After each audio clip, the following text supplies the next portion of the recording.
हाय दोस्तों, chemistry page में आपका स्वागत है।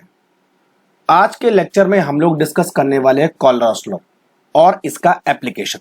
दोस्तों, इससे पिछले वाले वीडियो में हमने डिस्कस किया था कि किसी भी इलेक्ट्रोलाइट की, चाहे वो वीक हो चाहे वो स्ट्रॉन्ग हो, उसकी molar conductivity eight infinite dilution को हम किस तरह से निकालते हैं। तो हमारे पास कुछ आउटकम निकल के आया था कि ग्राफिकल मेथड से हम स्ट्रॉन्ग इलेक्ट्रोलाइट की molar conductivity eight infinite dilution easily पता कर सकते हैं, लेकिन ये चीजें वीक इलेक्ट्रोलाइट के लिए एप्लीकेबल नहीं थी।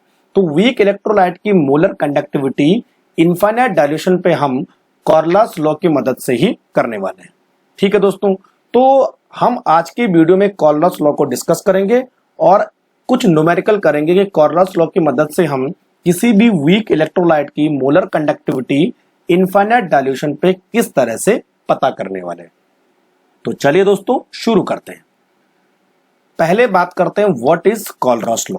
ठीक है, तो कोलरास लॉ ये बोलता है कि किसी भी इलेक्ट्रोलाइट की, है ना, किसी भी इलेक्ट्रोलाइट की, चाहे वो वीक हो चाहे वो स्ट्रॉन्ग हो, उसकी लिमिटिंग मोलर कंडक्टिविटी यानी molar conductivity eight infinite dilution, ठीक है, molar conductivity eight infinite dilution is the sum of their limiting ionic conductivity of their cation and anion।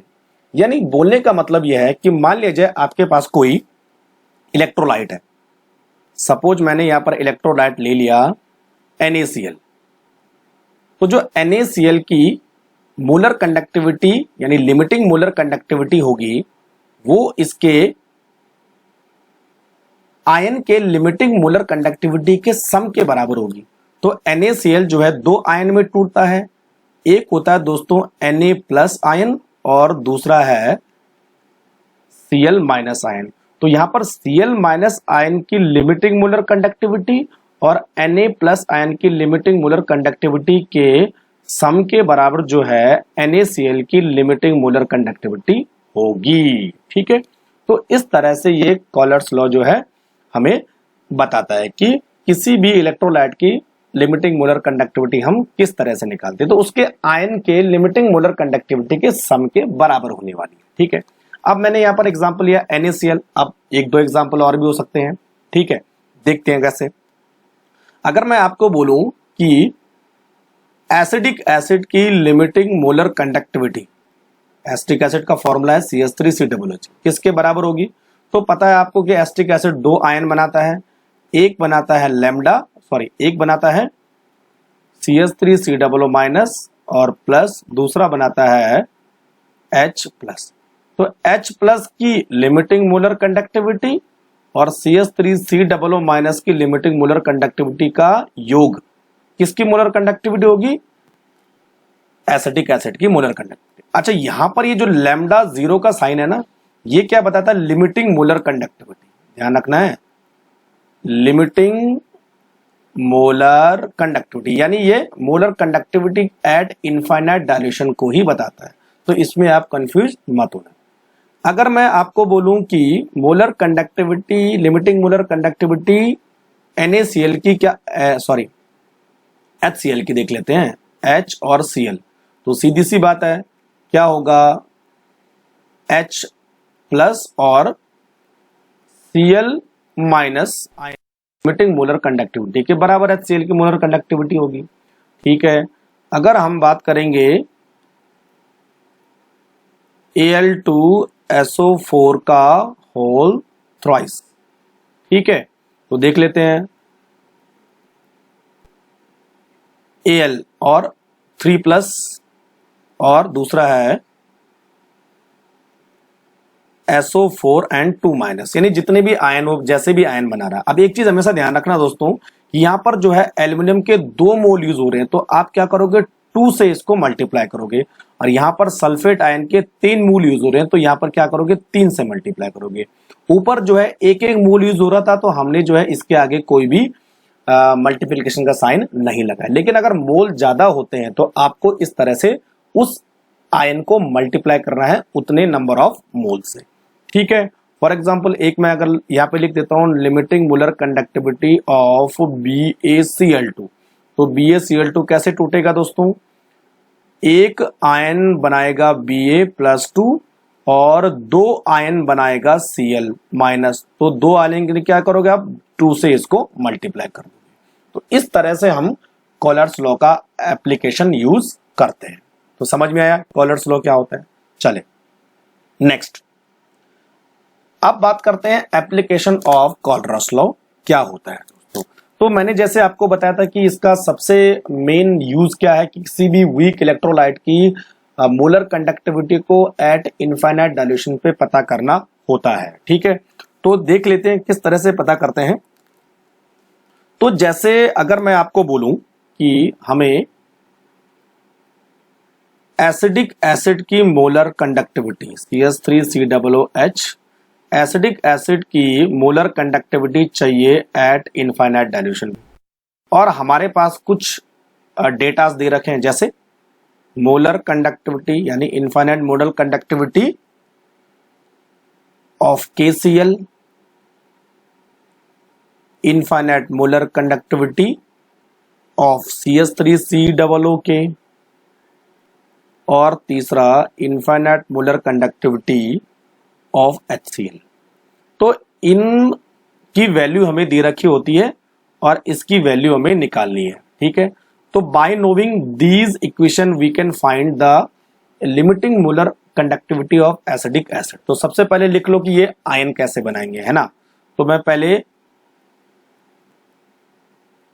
Acidic acid के बारे में लिखता हूं। तो एसिडिक एसिड की जो मोलर कंडक्टिविटी होगी इनफाइनाइट डाइल्यूशन पे वो किसके बराबर होने वाली है, CH3COO माइनस के बराबर। ठीक है, और दूसरा H प्लस के बराबर। ठीक है, ये होगा। अब देखिए KCl के कैसे लिखेंगे हम, MKCl। ठीक है दोस्तों, तो KCl कैसे हो जाएगा, आपके पास इक्वेशन लिखो, है ना, बराबर करो, तो K positive plus Cl negative, ऐसा लिखेंगे। अब CH3COOK को कैसे लिखेंगे, CH3COO minus plus K plus. ठीक है, और ये कैसा लिखने वाले हैं HCl को, ये H प्लस हो जाएगा और ये Cl माइनस हो जाएगा। ठीक है, तो हमने जितने भी हमारे पास इलेक्ट्रोलाइट है सबकी मोलर कंडक्टिविटी और उनके आयन के बारे में हमने लिख दिया कि किस किस तरह से वो डिवाइड होंगे और उनका हम किस तरह से molar conductivity eight infinite dilution पे लिखने वाले हैं। ठीक है, अब दोस्तों हमें चाहिए ये पहला वाला, है ना, और हमारे पास दे रखा है 1 2 3। तो इसको मैं मान लेता हूं इक्वेशन नंबर 1, इसको हम मान लेते हैं इक्वेशन नंबर 2 और इसको हम मान लेते हैं इक्वेशन नंबर 3। अब जो इक्वेशन नंबर ये मेन है एसिडिक एसिड की इक्वेशन है वो इन तीनों से हमें कैसे मिल सकती है। ठीक है दोस्तों, तो देखो हमारे पास एक रूल है कि अगर मैं देखे ना, अगर मैं इक्वेशन 2 को इक्वेशन 3 से प्लस करूं, देखिए ध्यान से देखिए ना, इक्वेशन 2 को इक्वेशन 3 से प्लस करूं और माइनस कर दूं इक्वेशन 1 को, तो हमारे पास जो इक्वेशन आएगी वो ये वाली आ जाएगी। अब देखिए क्या होगा, है ना। तो पहले इक्वेशन 2 को लिख दे, इक्वेशन 2 क्या है, CH3COO, ये वाली है ना इक्वेशन 2। ठीक है, तो अब देखिए केवल आयन लिखने हैं यहां पर, तो lambda 0 CH3COO minus plus lambda 0 K plus, ये होगा इक्वेशन नंबर 2। अब इसको प्लस करना है इक्वेशन नंबर 3 से, इक्वेशन नंबर 3 का है नीचे है, ये वाली है ना। तो इक्वेशन नंबर 3 है ये H प्लस प्लस ये Cl माइनस। ठीक है, अब इसको माइनस करना है इक्वेशन नंबर 1 से, तो इक्वेशन नंबर 1 कौन सी है, इसके आयन लिखो, ये देखो K plus N plus Cl minus, इस तरह से। ठीक है, चलो अब देखिए दोस्तों यहां K प्लस है और यहाँ K माइनस है, तो दोनों कट गए। यहाँ Cl प्लस है और यहाँ जब इसको खोलूंगा तो ये माइनस हो जाएगा, तो Cl माइनस हुआ। तो अल्टीमेटली हमारे पास बचा क्या, अल्टीमेटली हमारे पास केवल 2 आयन बचे, एक एसीटेट आयन और एक प्लस आयन। तो हम क्या लिख सकते हैं इसको, ये देखो CH3COO minus plus limiting molar conductivity of H+। देखिए, तो अगर हम इन तीनों इक्वेशन को इस तरह से अरेंज करें तो हमें किसकी इक्वेशन मिल जाएगी, एसिडिक एसिड की इक्वेशन मिल जाएगी, यानी उसके आयन मिल जाएंगे। तो हमें एसिडिक एसिड की molar conductivity eight infinite dilution पे पता लग जाएगा। तो इस तरह दोस्तों हम कॉलरस लॉ का एप्लीकेशन करके हम मोलर कंडक्टिविटी वीक इलेक्ट्रोलाइट की पता करते हैं इनफाइनाइट डाइल्यूशन पे। तो मैं इसको कैसे लिख सकता हूं, देखो दोस्तों, molar conductivity of acidic acid eight infinite dilution. तो इसी तरह से आपको पता करना है। तो आपके पास जितने भी एग्जांपल या न्यूमेरिकल दिए होंगे उसमें आपको ये 3 इलेक्ट्रोलाइट दिए होंगे और इनकी वैल्यूज दी होगी, और किसी एक इलेक्ट्रोलाइट की आपको molar conductivity eight infinite dilution पे पता करनी है। तो चलो कुछ एग्जांपल मेरे पास है, मैं आपको करके बताता हूं कि किस तरह से हम न्यूमेरिकल सॉल्व करेंगे। समझ में आए? ठीक है। अब देखो, ये एनसीईआरटी का एग्जांपल मैंने लिया है, यहां पे लिखा है E0M। तो E0M किसको बताता है दोस्तों, ये इस molar conductivity of infinite dilution को ही बताता है। तो सिंबल अलग है, मीनिंग उसका सेम है। तो ये बोल रहा है कि infinite dilution at molar conductivity of infinite dilution for NaCl, HCl और NaAC, इनके लिए उसने दी रखी है 1, 2 और 3। ठीक है, साइमंस सेंटीमीटर स्क्वायर पर मोल, ठीक है, रिस्पेक्टिवली। और कैलकुलेट करनी है आपको molar conductivity eight infinite dilution for किसके लिए, HAC।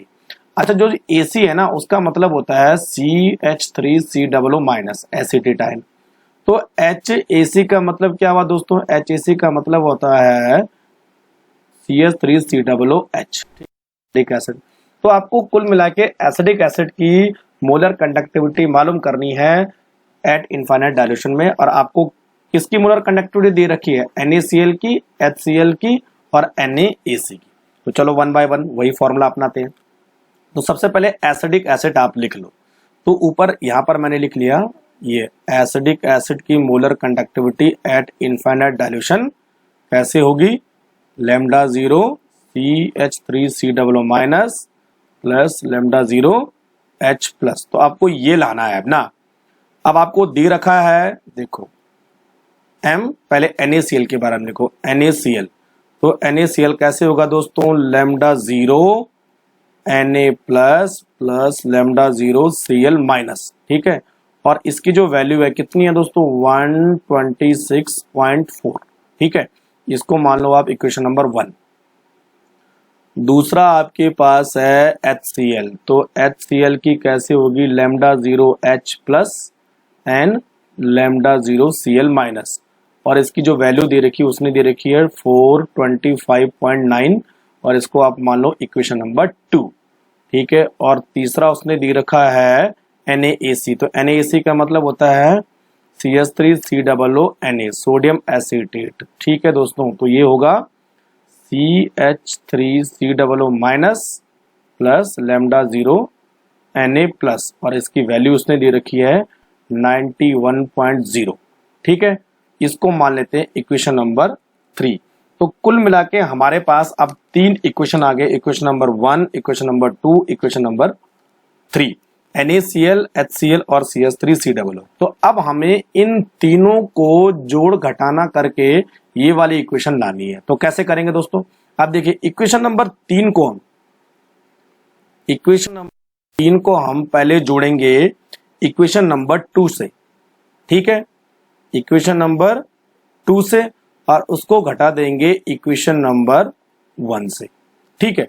तो हमें क्या मिल जाएगा दोस्तों, एसिडिक एसिड की मोलर लिमिटिंग कंडक्टिविटी मिल जाएगी। अब देखो, तो पहले इक्वेशन नंबर 3 हमने लिखा है। इक्वेशन नंबर 3 क्या है देखो, तो सीधी सी बात है, इक्वेशन नंबर 3, तो इक्वेशन नंबर 3 हमारे पास है CH3COO माइनस प्लस ये Na+, है ना, ठीक है। तो इक्वेशन नंबर 3, उसके बाद है प्लस इक्वेशन नंबर 2 क्या है, ये वाली है H+ और Cl माइनस, ठीक है, इसको इधर करो पैक, माइनस इक्वेशन नंबर 1 कौन है, ये देखो Na प्लस और Cl माइनस, है ना, इस तरह से, ठीक है। अब इसको अगर हम ये देखें, ये Cl से Cl कटा, Na से Na कटा, तो बचा क्या, ये दोनों, तो कुल मिला के हमें क्या मिल जाएगा, CH3COO माइनस की limiting molar conductivity plus H की मोलर कंडक्टिविटी, ये किसके बराबर होती है दोस्तों, इसकी मोलर कंडक्टिविटी के बराबर, यानी एसिडिक एसिड की मोलर कंडक्टिविटी के बराबर। तो अगर हम इस तरह से अरेंज कर रहे हैं तो हमें सारी वैल्यू दे रखी है, तो देखो दोस्तों इसको मैं यहाँ पे ला रहा हूँ, है ना, तो इक्वेशन 3 वैल्यू कितनी है, देखो 91 थी ना, तो 91.0 प्लस इक्वेशन 2 में कितना है 425.9, ठीक है, और माइनस किससे करना है, इक्वेशन 1 से, तो वैल्यू कितनी है 126.4, ठीक है। और जब हम इन तीनों को दोस्तों बैलेंस करेंगे तो हमारे पास जो वैल्यू निकल के आएगी वो आएगी 390.56 साइमन सेंटीमीटर स्क्वायर पर मोल, ठीक है। तो ये जो वैल्यू हो जाएगी वो किसकी मोलर कंडक्टिविटी होगी, वो होगी दोस्तों एसिडिक एसिड की molar conductivity eight infinite dilution. ये हमारा आंसर हो जाएगा। तो इसी तरह से आपको ये प्रॉब्लम सॉल्व करनी है। तो समझ में आए बात, किस तरह से वैल्यू दी होंगी, इक्वेशन को प्लस माइनस करके आप मेन इक्वेशन ले आइए, उसके बाद वैल्यू दी होंगी सीधे फॉर्मूला में पुटअप कीजिए, आंसर आपके पास आ जाएगा। समझ में आई।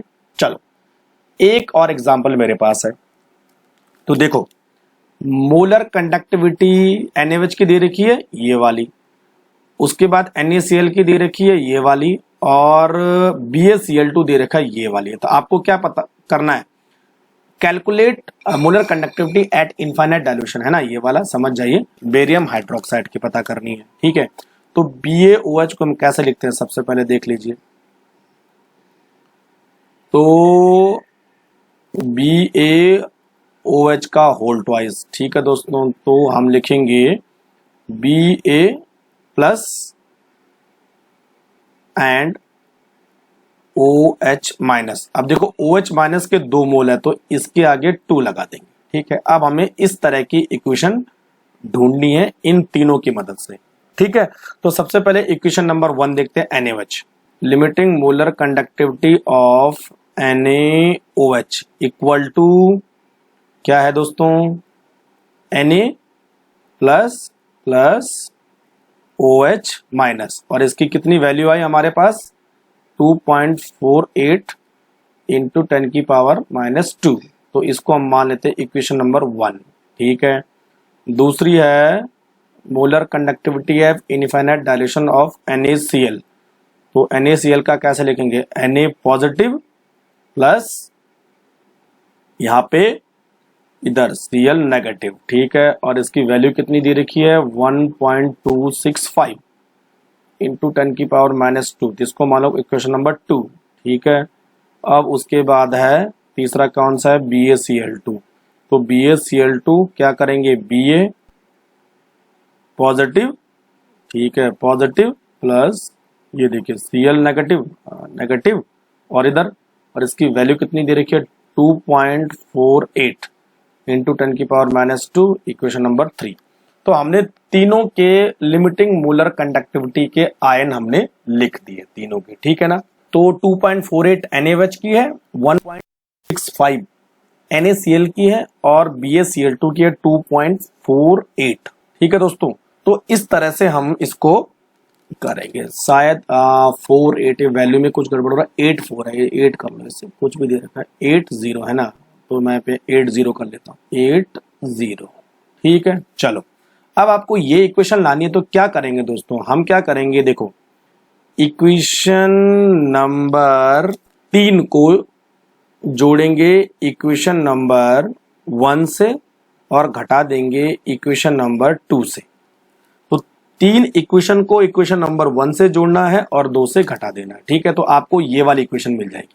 अब देखो तीसरे वाली इक्वेशन कौन सी है भाई, हमारे पास ये नीचे वाली है ना, तो देखो molar conductivity Ba plus plus, ठीक है, प्लस प्लस प्लस ये देखो Cl माइनस, है ना ये। अच्छा एक चीज रह गई, यहाँ पे Cl के 2 मोल है तो यहाँ पे 2 से हमें मल्टीप्लाई करना पड़ेगा, तो यहाँ मैं 2 लिख रहा हूँ, है ना 2, तो इसको करो क्लोज। उसके बाद प्लस इक्वेशन नंबर 1 क्या है, देखो Na प्लस और ये OH माइनस, एक एक मोल है तो इसको करो क्लोज, माइनस इक्वेशन नंबर 2 क्या है, Na plus plus Cl minus, तो Cl माइनस इसको करो क्लोज, ठीक है। अब देखिए क्या हो रहा है कि Na से तो Na कटा, ठीक है।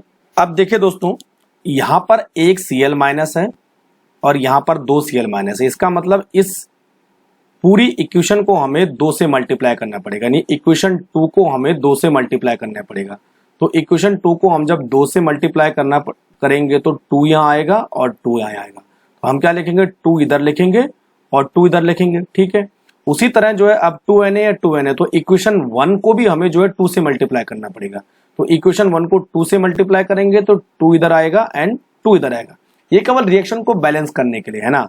तो 2 यहाँ पे हो जाएगा एंड 2 यहाँ पे हो जाएगा। अब देखिए 2Na काट दिया और 2Na बराबर, यहाँ पे 2Cl माइनस आ गए, यहाँ पे 2Cl माइनस आ गए, तो यहाँ पे 2OH माइनस बच जाते हैं, इसलिए मल्टीप्लाई करना जरूरी हो जाता है, ठीक है। तो अब देखो हमारे पास क्या बचा, Ba और 2OH, तो Ba का 1 आयन और OH के 2 आयन, तो देखो ये Ba के आयन और OH के जो है 2 आयन बचे, ठीक है। तो ये जो इक्वेशन है वो किसके बराबर है, इसके बिल्कुल जैसा है, ठीक है।